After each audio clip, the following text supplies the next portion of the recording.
Good morning students.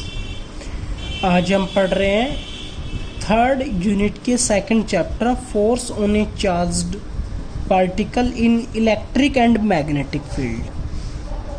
ठीक है, और उसका जो फर्स्ट टॉपिक है हमारे पास वो है motion of charge particle in a uniform electric field. ध्यान रखना है, यहाँ पर जो लिखा गया है वो इलेक्ट्रिक फील्ड लिया गया है, कंफ्यूज नहीं होना है। मैग्नेटिक फील्ड के कोरस्पॉन्डिंग अगला टॉपिक आएगा। अभी हम फर्स्ट यूनिट से रिलेटेड टॉपिक कर रहे हैं कि अगर आपके पास कोई एक चार्ज्ड पार्टिकल है, उसको इलेक्ट्रिक फील्ड के अंदर मूव करवाया जाता है तो उसके अंदर क्या चेंजमेंट देखने को मिलता है। तो हमने दो प्लेट्स ली हैं, एक ये वाली प्लेट और एक ये वाली प्लेट। इस प्लेट के ऊपर हमने नेगेटिव चार्ज लिया है, इसके ऊपर पॉजिटिव चार्ज लिया है।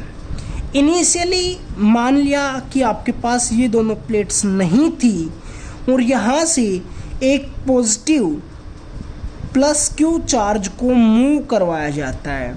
जब आपके पास कोई भी इलेक्ट्रिक फील्ड लाइंस नहीं होंगी तो वो चार्ज पार्टिकल बिल्कुल स्ट्रेट पाथ ट्रेवल करेगा, यानी कि वो चार्ज पार्टिकल ऐसे जाएगा।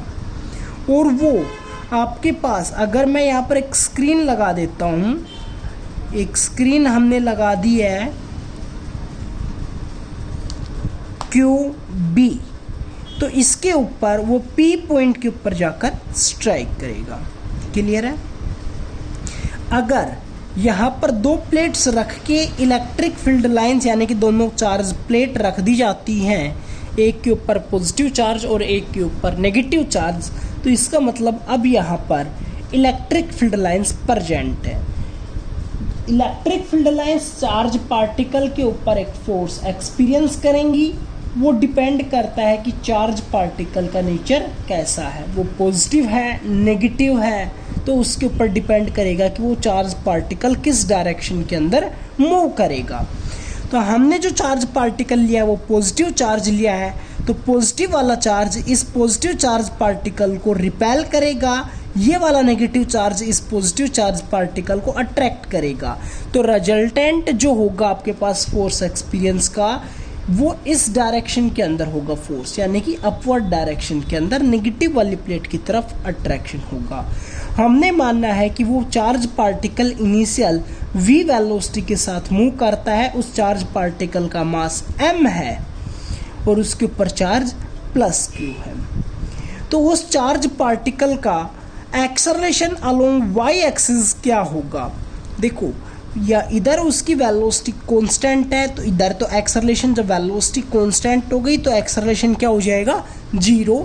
लेकिन along y axis charge particle के ऊपर जब एक फोर्स लग रहा है तो वहाँ पर एक एक्सेलरेशन क्रिएट होगा, और जो एक्सेलरेशन होगा वो किसके बराबर होगा, अभी हमें वो निकालना है।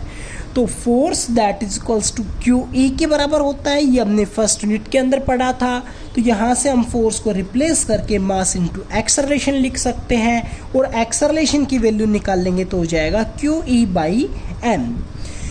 उस चार्ज पार्टिकल को यहाँ से यहाँ तक डिस्टेंस ट्रेवल करने के अंदर कितना टाइम लगा होगा? अब देखो, उसकी वेलोसिटी हमारे पास v है और ये यहाँ से लेकर यहाँ तक सेपरेशन x मानी है, तो जो टाइम टेकन होता है वो डिस्टेंस डिवाइडेड बाय स्पीड के बराबर होता है, डिस्टेंस ट्रेवल पर यूनिट स्पीड, यानी कि t that is equals to x/v हो गया। अगर हमने माना है कि जो डिस्प्लेसमेंट है, जब इधर एक एक्सेलरेशन हो रहा था, फोर्स लग रहा था, तो उसकी वजह से लास्ट तक वो जाकर y एक्सिस के अलोंग डिस्प्लेस हो जाता है, यानी कि y एक्सिस के अलोंग कितना डिस्प्लेस होता है? y सेपरेशन होता है। तो according to second equation of motion हम देखना चाहें s that is equals to ut plus half AT² के बराबर होता है, तो s हमारे पास डिस्प्लेसमेंट होता है, तो उसकी जगह पर हमारे पास क्या आ जाएगा? y, और u इनिशियल वेलोसिटी उसकी क्या थी? 0।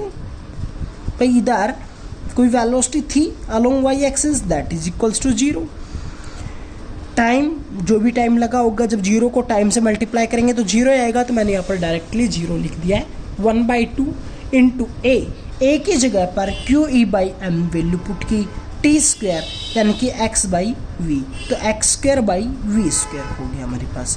तो क्या बन गया, Y that is equals to half Q E X square by M V square. यहाँ से हम एक्स स्क्वायर की वैल्यू निकालना चाहते हैं, तो ये इधर वाई हमारे पास है, तो क्या हो जाएगा Y into 2mv square divided by Q E that is equals to X square.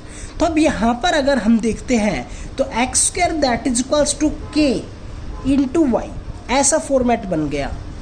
भाई के क्या है हमारे पास, ये वाली को अगर हम एक कांस्टेंट नाम दे दें, क्योंकि ये कांस्टेंट होगी तो इसको हमने मान लिया है किसके बराबर है, के। तो रिलेशन क्या बन गया, X square that is equals to K Y. तो ये हमारे पास जो इक्वेशन है वो पैराबोलिक पाथ की होती है। तो हमारे पास यहाँ पर कैसा पाथ ट्रैवल करेगा चार्ज पार्टिकल, पैराबोलिक पाथ।